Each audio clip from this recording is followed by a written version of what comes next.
இந்த மரபு வழி கவிதைகளுக்குரிய சந்தங்கள் உங்களுடைய பாட்டுகளில் கவிதைகள்ல இருக்குது. அப்ப மரபு வழிக்குரிய கவிதைகளை நீங்கள் ஏதாவது இலக்கியங்களோடு தொடர்புபட்ட இதுகளை இதிகாசங்களை அல்லது காவியங்களை படிச்சிருக்கிறீங்களா?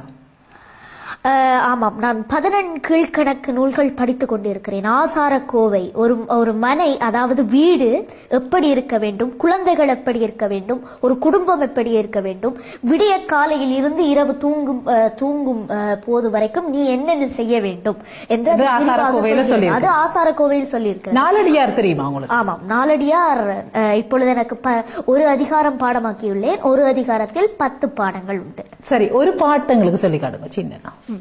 துகள்தீர் பெருஞ்செல்வம் தோன்றியக்கால் தொட்டு பகடு நடந்த கூழ் பல்லோரோருங்க அகடுரை யார் மாட்டும் இல்லாத செல்வம் சகடக்கால் போல வரும். திரும்ப ஒருக்க சொல்லுங்க. துகள்தீர் பெருஞ்செல்வம் தோன்றியக்கால் தொட்டு பகடு நடந்த கூழ் பல்லோரோடுங்க அகடுரை யார் மாட்டும் இல்லாத செல்வம் சகடக்கால் போல வரும். அதுக்குரிய பொருள் உங்களுக்கு தெரியுமா? ஒவ்வொரு பாட்டுகளை நீங்க படிக்க. துகள் என்றால் குற்றம், அதாவது குற்றம் இல்லாமல் நீ சம்பாதித்த பொருட்கள் அனைத்தையும் அல்லது உணவு என்றும் சொல்லலாம், அதை அனைத்தையும் பகிர்ந்து கொள் நீ வாழ்வும் வரைக்கும். அந்த பணம் காலச்சக்கரம் போல் ஒரு நாள் மேலே வரும், ஒரு நாள் கீழே வரும், ஒரு நாள் இருக்கும், ஒரு நாள் இருக்காது. அதனால் அது காலச்சக்கரம் போல் சுழன்று கொண்டிருக்கும். அதனால் இருப்பதை கொடுத்து பழகு என்பதுதான் அந்த பொருள். செல்வம் நிலையாமை, அது ஸ்திரத்தன்மை உடையது என்னும் பொருளுடன் தான் இது வருகின்றது. அழகாக ஸ்திரத்தன்மையற்றது. செல்வம் ஸ்திரத்தன்மையற்றது, மாறிக்கொண்டே இருக்கும், காலச்சக்கரம் போல் சுழன்று கொண்டே இருக்கும்.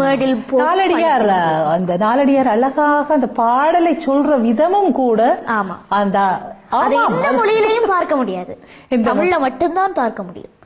50,000 வருட பழமையங்கள் மொழிக்கு இருக்கிறது, வேறொரு மொழிக்கும் இல்லை. ஆனால் அது 50,000 என்று சுருக்குகிறார்கள். இந்த உலகம் எப்பொழுது தோற்றம் பெற்றதோ அப்பொழுதுதான் தமிழும் தோற்றம் பெற்றது. தாயே, புலமை தாயே, அது என்னுடைய தந்தையாருக்கு தான் சொல்ல வேண்டும். ராமாயணம் படிச்சிருக்கீங்களா? ஆமா, ராமாயணத்துல ஏதாவது ஒரு பாடல் என்னடா நீங்கள் என்னுடைய தந்தையார் எனக்கு ஒரு பாடல் சொல்லி தந்திருக்கிறார். என்ன ராமாயணத்துல இந்த பகுதி?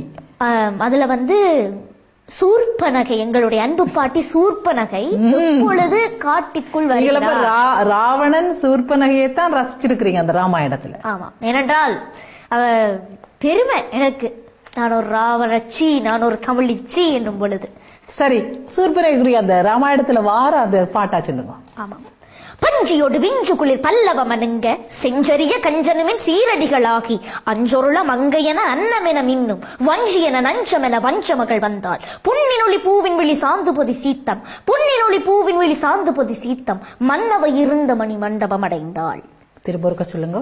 பஞ்சியோடு விஞ்சு குளிர் பல்லவ மனுங்க செஞ்சரிய கஞ்சனுமின் சீரடிகளாகி அஞ்சொருள மங்கையென அன்னமென மின்னும் வஞ்சியென நஞ்சமென வஞ்சமகள் வந்தாள். வஞ்சியென நஞ்சமென வஞ்சமகள் வந்தாள். ஆமா, யார் வந்தாள்? அது சூர்பனகை. அப்ப சூர்பனகை வார விதத்தை வர்ணிக்கிற ஒரு பாட்டு.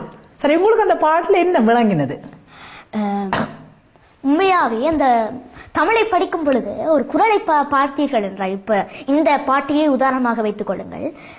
படிக்கும்போது அந்த சொற்கள் நீங்கள் ஆழமாக புரிந்திருத்தீர்கள் என்றால், நன்றாக படித்தீர்கள் என்றால் விளங்கிவிடும் பொருளை பார்ப்பதற்கு முதல். நான் அப்படித்தான் செய்கிறேன். பொருளை நான் இப்படி வைத்துவிட்டு இது என்ன பொருளா இருக்கும், இருவேளை இந்த பொருளா என்ற அப்போருடன் கொஞ்ச நேரம் பேசிவிட்டு தான் பொருளை பார்ப்பது.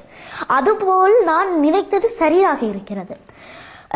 சூர்பனகை என்றும் ஒரு பெண் போல் இப்பொழுது ஒரு பெண் போல் நயத்துடன் நடக்க மாட்டாள். நான் ராவணனுடைய தங்கை என்று ஒரு ஆணவத்துடனும் ஒரு திமிர், ஒரு செருக்குடன் தான் நடப்பாள். அதைத்தான் பல்லவம் அணுங்க என்று போட்டிருக்கிறார்கள். பல்லவம் எல்லாம் அணுங்கும் அளவிற்கு அவள் நடந்தாள். அவளுடைய காந்தம், அவளுடைய அழகு, அவளுடைய எப்படி சொல்வது, அவளுடைய தோற்றம், உருவம், அவளுடைய மனஸ்தாபம், அதை அனைத்தையும் குறிப்பதுதான் இந்த பாடல். அதில் சொல்லுகின்ற விதம் ரொம்ப நன்றி. அது மட்டும் இல்லாமல் நான் அதில் சொல்லிக்கொள்ள விரும்புகிறேன். அதுல பொன்னினொளி பூவின் விழி சாந்துபதி சீத்தம் என்று வந்தது.